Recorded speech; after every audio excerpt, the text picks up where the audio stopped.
Hey, what's up team? It's Sherman here from Geek Psychology. This video is kind of a request.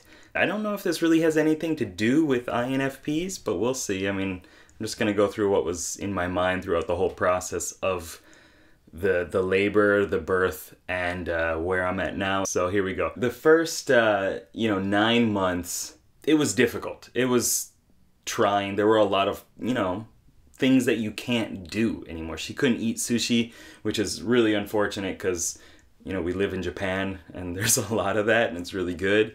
And there's a lot of things we had to be careful with, and walking by all of the smokers, because Japan is still pretty friendly with smokers. I had to kind of walk a little bit ahead and be like, hold your breath, let's try to run through here. But she didn't want to run because of the baby and stuff. It's just, it was difficult, but that was to be expected, right? What wasn't to be expected was her process through the labor, and she gave me permission to talk about it, so I'll do it. Because I wanted to actually share what was going on in my mind. This is my mind, as I was going through all this stuff. We went into the ER twice within 1 week. I guess it was a week and a half, kind of false labors, and that sucked. We went in, they kind of sent us back home, and we're like, okay. And, they would tell us every time, or tell her, that this is not labor. It's going to be way more painful than this. You're not going to be able to, move or talk or anything like that. It's going to be pretty rough. I hope I'm not going to scare anybody away from having a baby. I'll try to get into the good parts a little bit later on, but just, stay with me here. And so, yeah, she was told that it's going to be a lot more painful and all this other stuff. And the second time we went in, it was the same thing. I think we went in at 8 p.m. and they sent us back home. And then we went in again at 2 in the morning. Maybe it was 1:30 in the morning. And they have these labor taxis here that you can register, and they'll come pick you up, and they're I guess a little bit more trained on what to do, and they'll drive you to the hospital, which was pretty cool. I guess as cool as it can be. And so we get there, and she's put into a room. It's just us in there, and one nurse that was kind of waiting on us, and like a server or waitress. And so she was not helpful, but I didn't realize how unhelpful she was until the second shift came in at 7 in the morning or so, maybe it was 6 in the morning.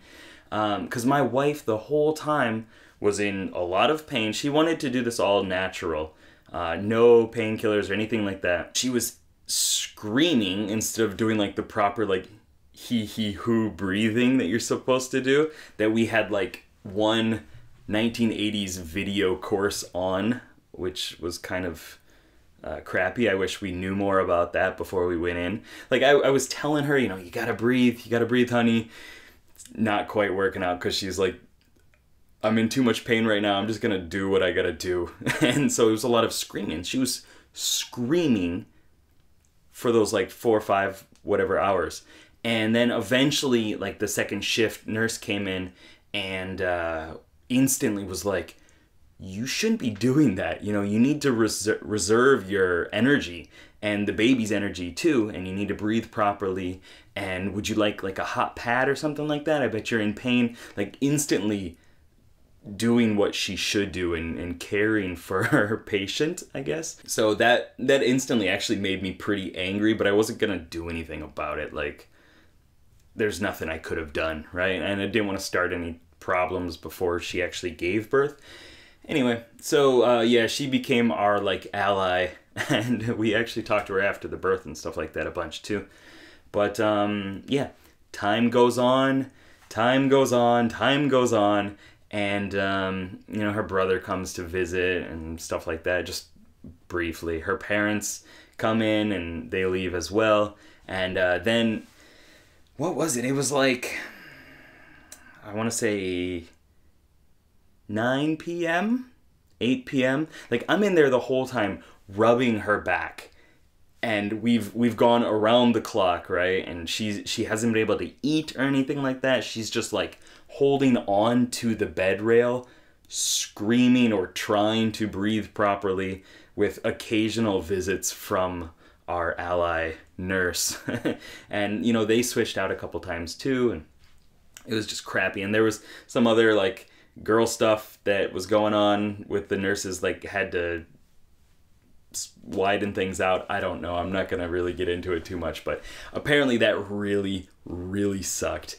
And I wasn't allowed in the room, so they'd always kick me out, and I would have to go, like, downstairs to the convenience store or something like that in the hospital, and just, like, watch her as I close the door, like, I'm so sorry, I'm not allowed to be in here, as she continued to scream.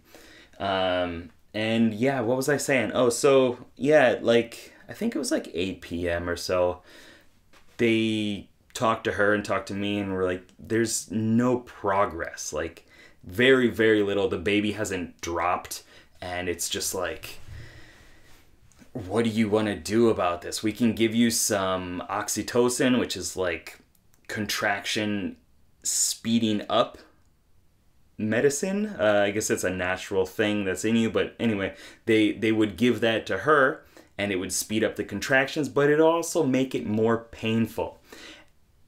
And that's pretty ridiculous because of how much she's screaming. Like, every single time I watch there's this baby monitor hooked up around her stomach, measuring the heartbeats, and then it also measures the contraction, and it goes up in numbers. I don't really know what was going on, but I knew that when it got to 40, actually when it got to 20, from like 5, got to 20, that's painful. I could see it in her face. Like, and then when it got to 40, okay, all right, I better start rubbing more, like massaging her back more, and, like, you know, complimenting and stuff like that. And then when it got to like 60, ooh, that's pretty bad. Like, that's a high-pitched scream right there. 72, ooh, yeah, that's also really bad, right? So it would get up there. Yeah, and so they're saying, like, why don't you try this medicine? And she wanted to do a fully natural birth, but they convinced her that it would be the better choice because there's no progress. Instead of waiting, like, another day or two in the hospital, you should try the oxytocin. And yeah, so eventually we did. Her parents didn't really like it. They came in. I was, like, writing my mom on Facebook Messenger at the time too. You're not allowed to, like, make phone calls or anything like that. Like, what do I do here? Is it okay? I'm, like, researching on Google and stuff like that while massaging, listening to the heartbeats and, like, the raising of the contractions. It's awful. And that's me. Like, from her perspective, it's got to be way worse, right? So I just kept running through that. Like, if I ever got tired, like, it's not me. I can't be the one that's tired right now. Like, I need to support her through this. So we did the oxytocin in a drip. Yeah, and so started low, and it kind of increased in however you measure that, magnitude, pain, whatever it is. And oh my god, it was bad. Like, I was telling you about the numbers, right? It got up to, what was it? It was like 127. And there are like 5 different gear changes of how loud she screams, and like the kinds of screams as it raised up and the contractions got worse. And I found out that 127 is the max that the number goes. Like, I think it was going more than that, because I heard a couple different levels of pain. Ugh, God. And yeah, so we did that for a while. I think it was like 3 hours more. I think my timing might be a little mixed up, but in total, she was in labor for 22 hours, 21 and a half. But I'm continuing through this. Of course, I'm going to mess up the time because I suck with measuring time. But anyway, so she, I guess, is making a little bit of progress between, like, the violent attack massage test that the nurses would do on her, and I had to leave the room because that would, like, speed things up a little bit, but it would also make that even more painful as well. I don't know. And eventually they were like, I think you can do it. I think we can go into the delivery room now, and we'll try this. And so she was in there, And there were a couple nurses that were helping her out a little bit. Remember, she's still not taking pain medicine or anything like that. And like every once in a while, the nurses would just not be there. Like they would leave. There were like 4 or 5. And by now it's like, I think 11 p.m. or so. And every once in a while, she would have like a moment of clarity and be like, where are the nurses? Where's the support? And all I could just keep saying and massaging was just like, soon, just hold on a little bit more. I remember one time she was like, when is soon? Because I had been saying that for like 7 hours because I had no idea, right? Oh God, it was awful. And like every time she got up into the contraction levels and the pain, like my eyes would just start to water. And I was just like, oh God, what can I do? Like I have to continue to be strong and I have to keep trying to help as much as I can and stay positive and just keep encouraging her. And eventually, like between one of the breaks in the contractions, like when it's lower and not there or whatever, I ran out and talked to one of the staff and like, can you please just have some female presence in here, please, because she needs it. And so she, we had some support after that. And then a little bit more time passed and her normal doctor came in and was just like, there's still been no change.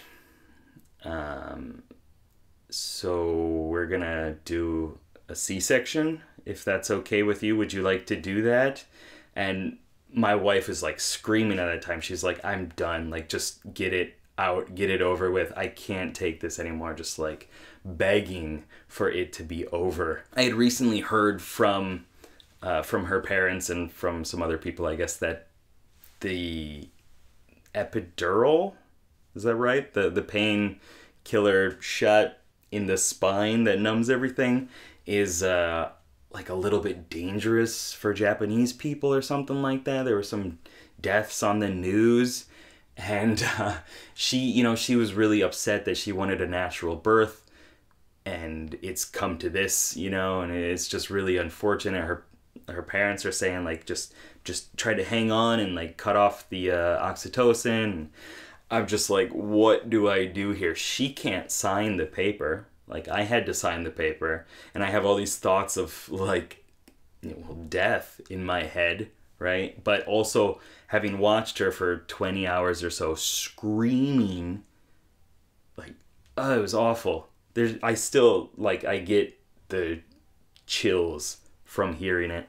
What was I saying? Oh, so I had to sign her name and my name on like the waiver, and I was asking the staff in Japanese and stuff like, can you tell me a little bit more about the risks of this? Is there anything I need to look out for and all this other stuff? And luckily, like by that time, I had been able to sneak in some research about it and found that I guess it was okay, like apparently in the States it's like 1 out of 3 births are a C-section, but I didn't know that. I haven't been in the States for like 11 years or so, right? Like I don't really know what's going on in terms of a lot of the stuff that maybe I should. And so through talking to her parents and my parents and Google and the doctors and everything, finally I was reassured enough that it'll be okay. And my wife was screaming like, let's just get it over with. And so at like 11:30 p.m., remember we came in at 2 a.m. So 11:30 p.m. she was finally taken out to the C-section room, the operation room, and I wasn't allowed in there. I don't know if I would have wanted to be allowed in there, but like I got to see the moment where they gave her a little bit of painkillers and her eyes just like, this is great. Like she just kind of melted into the cushion. So I was happy about that, but like, yeah, not knowing what's going on, still being like afraid of everything, and the doors shut. I'm like, did I just sign my wife's life away? Like, what is going on? Oh, it was awful. And, it was all, what is the word? teared up, crying. It was a B word. I can't think of burbling, bubbling, bob. I don't know. Anyway, so yeah, so that happened, and I'm just waiting there, like, what do I do right now? It's just me next to the doors, but I can't go in, and I can hear a little bit of screaming and stuff. And yeah, eventually, it was pretty quick. I think it was like 11:30, a little bit after. They came out with our baby Amy in this like plastic box, like wheeled her out. I was very happy to see her. I was honestly hoping, this is gonna sound weird, but I was hoping to see my wife first. But that makes sense that I wouldn't. Yeah, and she was wheeled by, and I got to snap a little picture as she went by, and they didn't say anything about my wife. They didn't say she's okay or anything like that. I guess it's just to be assumed. And then, yeah.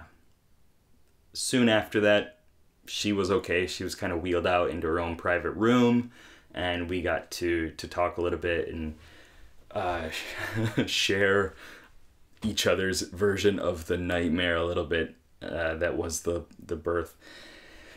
But through a lot of support from other people and stuff like that, you know, we made it through it. She made it through it. Like, I was so impressed by how much somebody can endure, like a person can endure. And it's something I honestly, like, maybe she feels differently, but it's something I don't want to forget. You know, I wanted to be able to recall that moment where the contractions are getting worse, and I'm like, you know, watching her struggle through this thing that she really believes in and she really, you know, cares about and wants to happen, and to be able to kind of just bring that in and use it to reassure myself and other people that, you know, things will be okay. Human beings can endure so much. And like, I've been saying that for a while, but I didn't see it in that way. Like, I've seen some messed up stuff, but that was just intense. All right, on to a little bit of the good stuff. Amy came out, she's okay. My wife recovered. In Japan, they stay for about 5 days in the hospital. Things are a lot cheaper here than in the States. And got to occasionally, like, she had visiting hours with the baby and nursing hours, but they're separate, which is kind of strange, but I guess that's how they care for the babies and do all the checkups and tests and stuff like that, and keep everybody safe and healthy. And then, yeah, we were able to bring her home, and she's awesome. She's adorable. She just does these weird little poses like this and stuff like that. Like all this super cute stuff that I never really anticipated. I've worked with kids for like 7 years or so as a teacher, really little, like babies to whatever age. It's completely different when they're your own, I think. So it kind of opened up my eyes to a bunch of other things like that too. She's good, and she sleeps and poops and feeds, which is, I guess that's correct according to the manuals, right? Like, she's functioning correctly, like a little mini mech robot, I guess, maybe. I don't know. Yeah, so things are good. I don't really have much else to say about this. I just hope that, like, people can really appreciate what moms go through, what women go through in giving birth. You know, there's that reggae song, "Thank you, Mama, for the 9 months you carried me through all that pain and suffering." I don't think it's the 9 months. I think it's the labor that is like the most intense. Yes, there's a lot of stuff that goes on in the 9 months. I'm not a doctor, nor am I a woman, but watching that happen was just life-changing, you know? And obviously having a baby is life-changing as well. So that's about it. If you have any questions, I think it's okay for me to talk about them. I've pretty much explained everything. So let me know. And if you're interested in it, I'll maybe keep you updated with how Amy Kokoro Sherman is going. And yeah, hopefully I can make her into a little smart, caring, appreciative woman. Okay? Alright, well, anyway, thanks for watching. Good luck, have fun. Keep up the lifelong questing. Peace.